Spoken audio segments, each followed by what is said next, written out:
जय हिंद साथियों, आप सभी का स्वागत है।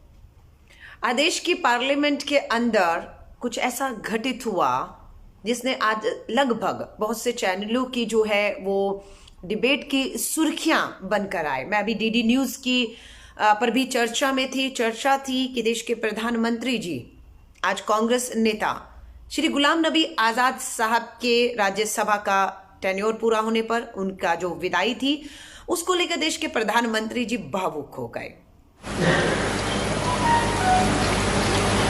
जैसे अपने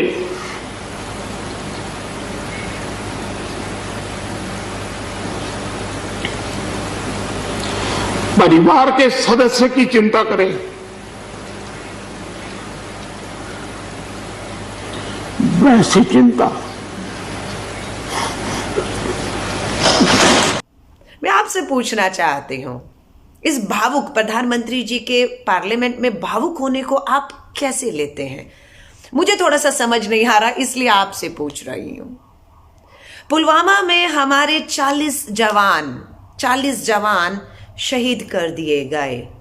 मैंने सब उठाकर देख लिया। क्या देश के प्रधानमंत्री जी उस समय भावुक हुए थे? नहीं, बिल्कुल भी नहीं भावुक हुए थे। फिर मैंने देखा कि दिल्ली की दहलीज पर ठंड पर खुले आसमान में हमारा अन्नदाता बैठा हुआ है। 75 दिनों से 200 से ऊपर हमारा अन्नदाता शहीद हो चुका है। क्या प्रधानमंत्री जी भावुक हुए थे? उनकी आंखों में आंसू आए उनका दर्द देखकर? मैंने पूरा 2 महीने का सारा छान मारा, मुझे नहीं देखा प्रधानमंत्री जी एक बार भी भावुक हुए होंगे। दिल्ली के दंगों में निर्दोष लोग मारे गए। सोचा प्रधानमंत्री जी को दर्द होगा, पीड़ा होगी कि इन दंगों में हमारे अपने लोग मारे जा रहे हैं। ये अच्छा नहीं है इस देश के लिए। प्रधानमंत्री जी भावुक हुए होंगे, लेकिन नहीं दिखा मुझे कि कहीं प्रधानमंत्री जी भावुक हुए हों। तालेबंदी में हमारा मजदूर, गरीब मजदूर मीलों पैदल चलकर घरों तक जा रहा था। खाने को रोटी नहीं थी, पाँव में चप्पल नहीं थी, लहूलुहान पाँव हमने तालेबंदी में अपने मजदूर, गरीब मजदूरों को देखे। सोचा प्रधानमंत्री जी भावुक जरूर हुए होंगे। सारा छान लिया, कहीं कोई ऐसी खबर नहीं मुझे दिखी जो ये दिखाती कि प्रधानमंत्री जी मजदूरों के पाँव के घाव देखकर भावुक हुए होंगे। नहीं, आज पार्लियामेंट के अंदर कांग्रेस के उस आंदोलन जीवी श्री गुलाम नबी आजाद साहब, कांग्रेस के नेता हैं, युवा कांग्रेस अध्यक्ष रहे, संजय गांधी जी का नाम लेकर उन्होंने आज अपने विदाई भाषण में संजय गांधी जी को याद किया। उसके बाद इंदिरा गांधी जी को याद किया, उसके बाद राजीव गांधी जी को याद किया, और उसके बाद डॉक्टर मनमोहन सिंह जी के साथ उन्होंने काम किया। और उस आंदोलन जीवी ने जितने आंदोलन इन सब समय पर किए, उस आंदोलन जीवी ने उन सब का जिक्र किया, और उसी आंदोलन शब्द का अपमान पार्लियामेंट में खड़े होकर देश के प्रधानमंत्री नरेंद्र मोदी जी ने कहा। इसलिए समझ नहीं आता ये भावुक होना था क्या आज का, ये मुझे समझ नहीं आ रहा, इसलिए आप पर छोड़कर जा रही हूं। गुलाम नबी आजाद साहब जिनको लेकर आज प्रधानमंत्री जी भावुक हुए, आपको मालूम है वही गुलाम नबी आजाद साहब जम्मू और कश्मीर के मुख्यमंत्री रहे। और जब यही गुलाम नबी आजाद साहब ने कश्मीर जाने का प्रयास किया, अपने लोगों के बीच में उनका दुख दर्द बांटने के लिए उनके बीच में जाने का फैसला किया, तो इसी सरकार, भाजपा सरकार और प्रधानमंत्री नरेंद्र मोदी जी ने उस आंदोलन जीवी गुलाम नबी आजाद साहब को एयरपोर्ट से ही वापस लौटा दिया, नहीं जाने दिया कि वो कश्मीर में अपने लोगों के बीच में जाकर उनका दर्द बांट पाए। आज की आंसू क्या थे मुझे समझ नहीं आ रहा। गुलाम नबी आजाद साहब को कोर्ट जाना पड़ा, कोर्ट से इजाजत लेनी पड़ी। आप समझ रहे हैं ये भावुक होना मुझे सच में नहीं समझ आ रहा। ये था क्या? ये आंसू के मायने क्या थे? सुमित्रा महाजन जी 9 बार भाजपा की जो है वो सांसद रही, राजनीति से विदाई हो गई उनकी, भावुक नहीं हुए। अडवाणी जी रिटायर कर दिए गए, भावुक प्रधानमंत्री जी नहीं हुए। जम्मू और कश्मीर जल रहा है, कुचल दिया गया। कितने सालों के बाद वहां इंटरनेट चालू हुआ है। हम दूसरी जगह तालेबंदी में हम लोग इंटरनेट से डिजिटल इंडिया के तहत बच्चे अपनी पढ़ाई परीक्षाओं को जारी रखे हुए थे, लेकिन जम्मू एंड कश्मीर में 2G चल रहा था। बच्चे पूरा हमारा जम्मू एंड कश्मीर जो है वो पढ़ाई से, लिखाई से, व्यापार से, 2G की वजह से कितने महीनों, साल मैं कहूंगी, तक बंद रहा। प्रधानमंत्री जी भावुक नहीं हुए।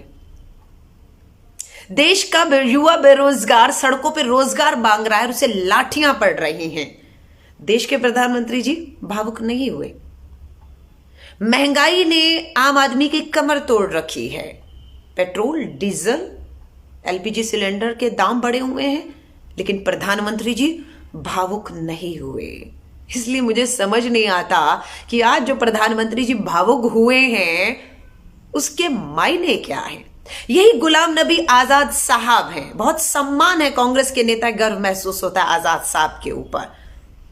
यही आजाद साहब ने पार्लियामेंट में चीख चीख के भाषण दिए हैं। प्रधानमंत्री जी, ये 3 कृषि कानून 60 करोड़ किसान खेती मजदूरों की कमर तोड़ रहा है, उनकी जीविका पर हमला कर रहा है, इन्हें वापस ले लीजिए। प्रधानमंत्री जी गुलाम नबी आजाद साहब की तारीफ करके भावुक तो होते हैं, पर गुलाम नबी आजाद साहब के भाषण में जो उनसे निवेदन किया है कि 3 काले कानून वापस ले लीजिए, प्रधानमंत्री जी वो वापस ही नहीं लेते हैं।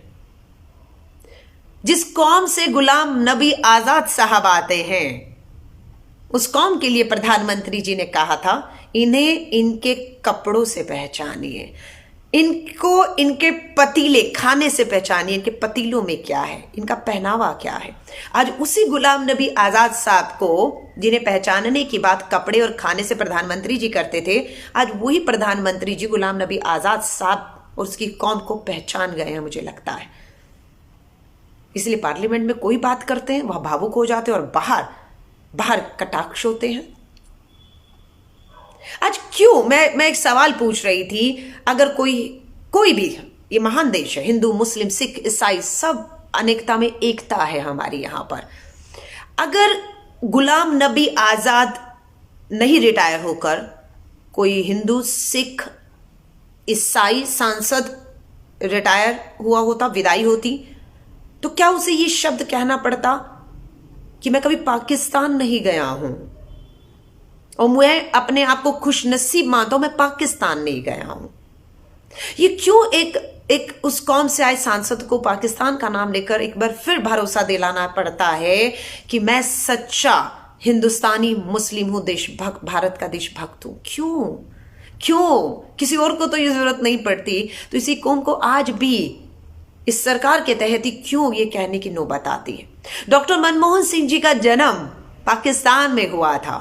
10 साल तक डॉक्टर मनमोहन सिंह जी मानते रहे कि वो आतंक का अड्डा है पाकिस्तान। बेशक उनकी जन्मभूमि थी, हर कोई अपनी जन्मभूमि, मातृभूमि में जाना चाहता है, अडवाणी जी हो या डॉक्टर मनमोहन सिंह जी हो, लेकिन मनमोहन सिंह जी 10 साल प्रधानमंत्री रहे, पाकिस्तान नहीं गए। और जो पाकिस्तान गया वो बिन बुलाए चला गया। किसी और देश से आ रहे थे, बीच में हवाई जहाज पाकिस्तान उतर गया, बिन बुलाए शादी में शरीक हुए, जन्मदिन का केक खाया, शॉल लोड़ी, भारत लौट आए। उनसे सवाल नहीं किए जाएंगे कि आप तो बिन बुलाए पाकिस्तान गए थे, लेकिन एक गुलाम नबी आजाद साहब को कहना पड़ता मैं पाकिस्तान नहीं गया। और जो गए हैं उनका क्या है, वो आज भावुक हो रहे थे देश प्रधानमंत्री जी। मुझे बस ये कहना है कि प्रधानमंत्री जी का ये भावुक होना, माफी चाहूंगी कड़े शब्दों का इस्तेमाल कर रही हूं, घड़ियाली आंसू थे, राजनीतिक आंसू थे, या कोई राजनीतिक षड्यंत्र दिमाग के पीछे चल रहा था, वो था। अगर ये असली भावुक होना था, ये घड़ियाली आंसू नहीं सच्चे आंसू थे, तो ये आंसू जवानों की शहादत पे, किसानों की शहादत पे, बेरोजगार गरीबों के लिए, महंगाई में त्रस्त लोगों के लिए, ठंड में, कड़कते में, खुले में लोग आज भी इस देश में 80 करोड़ लोग आज भी आपके मुफ्त के राशन पे निर्भर हैं। 7 साल में आपके वो आंसू उनके लिए क्यों नहीं दिखे? और वो आदमी जो कहता है मैंने अपना घर बार परिवार छोड़ दिया, वो आज गुलाम नबी आजाद साहब के लिए भावुक हो रहा था। देश के लिए, देश के लोगों के लिए, जवान और किसान के लिए कभी भावुक होते नहीं देखा उनको। आज भावुक हुए इसलिए चर्चा कर रहे हैं, आपके ऊपर छोड़ रहे हैं कि ये भावुक होना था क्या, ये आंसू थे तो थे क्या।